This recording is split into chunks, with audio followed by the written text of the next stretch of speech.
You are hundreds of kilometers from the nearest coastline. There is no helicopter coming today. Your shift started at midnight and it ends at noon. Then you do it again. You will not see land for another 23 days. And the work you are doing right now, mapping the ocean floor in the dark, will determine whether a billion-dollar offshore project gets built or doesn't. This is life on an offshore survey vessel, and most people have never heard of it. Before a single offshore wind turbine goes in the ground, before a pipeline is laid, before a drill bit turns, someone has to go out first, into open ocean, into weather that would ground most vessels, into water so deep the seabed has never been photographed. They go out with sensors, sonar systems, and autonomous underwater vehicles, and they map what nobody has ever seen. Without them, nothing else happens. The vessels themselves don't look like much from the outside. 60 to 100 meters long, functional rather than impressive, bristling with antennae and sensor housings. But inside, they are some of the most technically sophisticated ships afloat. Every survey vessel is a floating data acquisition platform, and the data it collects is worth more than the ship itself.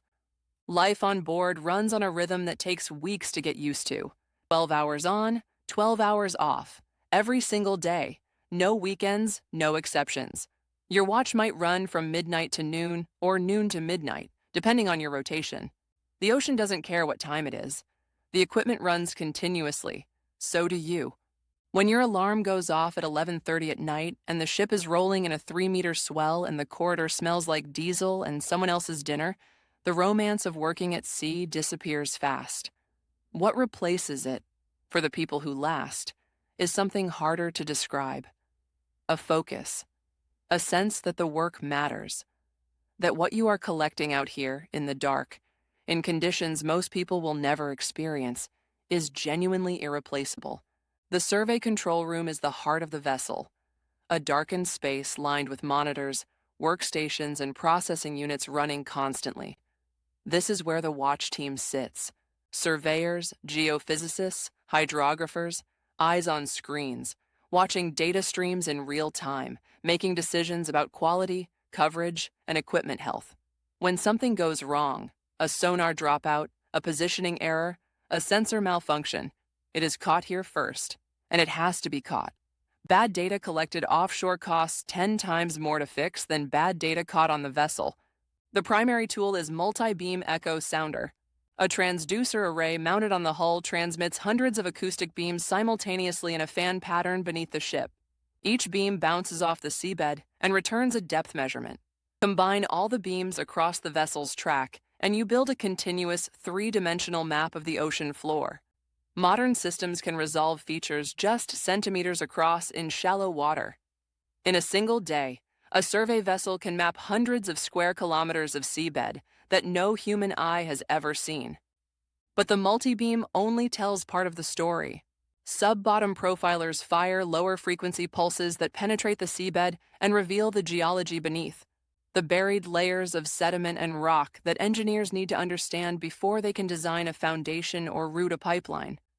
Magnetometers drag behind the vessel detecting buried metal. Unexploded ordnance from the Second World War is still found across the North Sea seabed with enough regularity that no offshore project skips the MAG survey. You do not want to drive a monopile into a 500-kilogram bomb. And then there are the AUVs, autonomous underwater vehicles. Torpedo-shaped robots launched from the vessel that dive to the seabed and survey completely independently. No umbilical, no pilot, no connection to the surface beyond acoustics.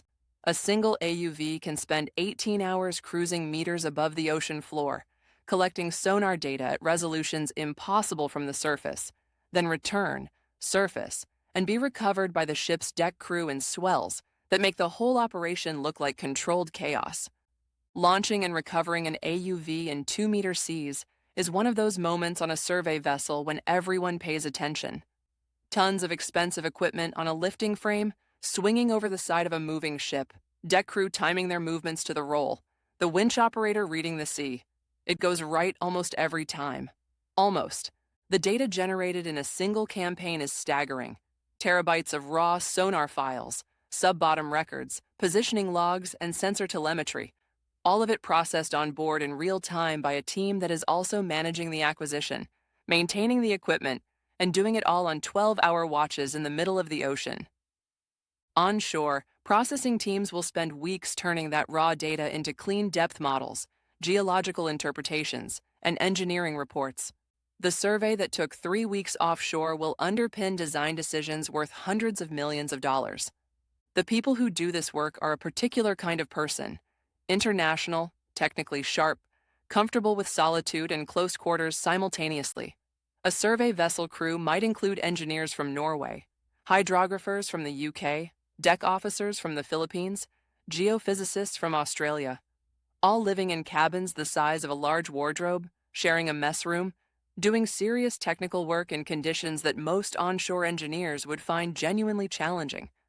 When the campaign ends and the vessel steams back toward port, there is a specific feeling on board that is hard to replicate elsewhere. The data is collected. The coverage is complete.